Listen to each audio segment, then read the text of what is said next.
E aí galera, beleza? Mais uma dica do curso Exatas para vocês nesse pré-ENEM agora. Sou o professor Vitor Maciel, professor de Biologia, e nós vamos trabalhar agora com a fisiologia humana da respiração, beleza? Galera, o que é a respiração? Vamos colocar assim, poxa, a gente tem uma dificuldade de definir o que é a respiração por causa dessa diferença aqui. Essa diferença que a gente tem entre respiração pulmonar e respiração celular. Então vamos resumir isso aqui rapidinho. Respiração celular é um processo bioquímico para a obtenção de ATP a partir do oxigênio. Mas, como nós somos seres pulmonados, a gente tem que tirar esse oxigênio de algum lugar. De onde é que vem esse oxigênio aqui, pessoal? Da nossa respiração pulmonar, certo? Essa respiração que a gente vai trabalhar aqui agora. Então lembra, fisiologia humana envolve sempre a respiração pulmonar, nunca a celular, beleza? Vamos ver como é que esse processo acontece aqui. Então, galera, olha só. Tudo está baseado em dois processos que eu tenho aqui, entrada e saída de ar. Para o ar entrar ou sair, eu tenho que ter a chamada diferença de pressão. E aí você consegue fazer uma ligação com a química nessa nossa formulazinha chamada de PV igual a nRT. Lembrando o seguinte, toda vez que a pressão sobe, o seu volume tende a descer. Então, se eu quero que o meu volume pulmonar cresça, vamos lá. Se eu quero que o volume do pulmão ele aumente para poder entrar o oxigênio que eu tenho, o que eu tenho que fazer com a pressão, galera? Eu tenho que fazer ela diminuir. Como é que eu vou fazer a pressão diminuir? Ué, aumentando o volume. Por isso que eu tenho a expansão da caixa torácica e o meu diafragma descendo. Quando o meu diafragma desce, o meu volume da caixa torácica aumenta. Se ele aumenta, o que acontece com a pressão? A pressão diminui. Aí a nossa pressão interna fica menor do que a pressão atmosférica. Aí o ar, que é um fluido também, todo gás se age como um fluido, ele acaba entrando na nossa via pulmonar. Agora, e se eu quero que o ar saia do meu corpo, o que eu tenho que fazer? Eu tenho que fazer agora o quê? Eu tenho que fazer a pressão subir. Como é que eu faço a pressão subir?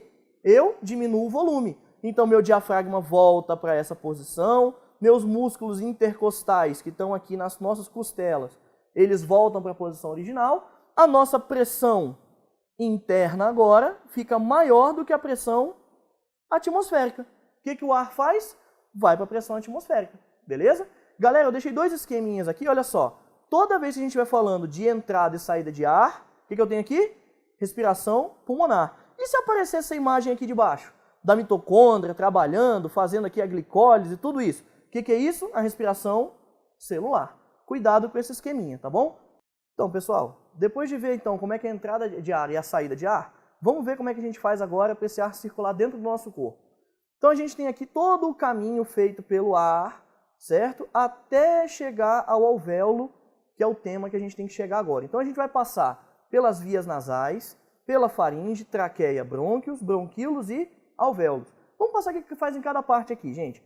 Toda essa parte aqui de cima, de vias nasais, faringe, traqueia, brônquio e bronquíolo, são comunicações. Então eu tenho vasos comunicantes aqui, que vão fazer o seguinte, vão fazer com que o meu oxigênio saia da minha região da cabeça e venha para dentro dos meus pulmões, beleza? Tudo isso aqui, pessoal, tem que passar por alguns processos de aquecimento, então eu tenho que aquecer, certo? Eu tenho que filtrar o ar também, ainda mais agora que a gente está em época de poluição, então a poluição está muito alta, o que vai acontecer? A nossa filtração tem que mandar bala nisso aqui, beleza? Outra coisa importante, pessoal, nosso sistema de defesa está aqui, então qualquer coisa que você precise fazer uma filtração mais a fundo, tirar aquelas partículas de poeira, de pólen, tudo isso vai acontecer também nessa região, certo? Chegando ao seu pulmão, você vai ter o processo chamado de hematose. O que é hematose? Esse esqueminha aqui, ó, é quando o seu oxigênio difunde do seu alvéolo para a sua corrente sanguínea e quando o CO2 sai da sua corrente sanguínea para o seu alvéolo. Você tem que lembrar que tudo isso ocorre por difusão. Então a difusão pede sempre uma diferença de concentração. Então vamos dar uma olhadinha nessa situação aqui, gente. Olha só. Eu tenho um sangue vindo aqui no meu alvéolo que tem uma baixa quantidade de oxigênio, certo? Quando ele chegar nessa região, ele vai encontrar uma região com alta concentração de oxigênio. O que vai acontecer por difusão? Ele passa para cá, beleza? E aí, gente, o que vai acontecer? O seu CO2 vai fazer o contrário.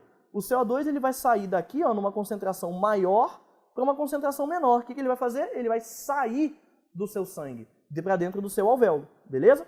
E para a gente encerrar, a gente tem esse ponto aqui, ó, gente, que cai bastante nas provas do Enem, que é a intoxicação por monóxido de carbono, chamado de CO.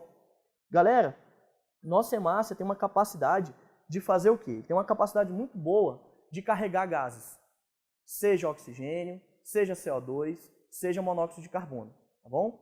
Agora, a ligação do CO2 e do oxigênio com a hemácia é uma ligação instável. Então, toda hora ela se solta, ela vai para o tecido, ela volta para o pulmão, ela vai o tempo todo trocando esses gases. Agora, se o monóxido de carbono ligar na sua hemácia, ele faz uma ligação tão estável que ele não solta. Então, você concorda que quanto mais CO2, quanto mais monóxido de carbono, a gente tiver dentro do nosso sangue, mais nossas hemácias estão intoxicadas.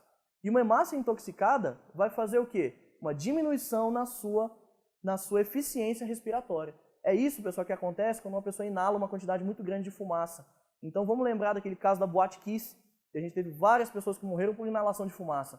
Uma das grandes causas foi a intoxicação por monóxido de carbono. Então, galera, não vacila nisso aí, certo? Mais uma dica para vocês, sistema respiratório, facinho, um abraço para vocês.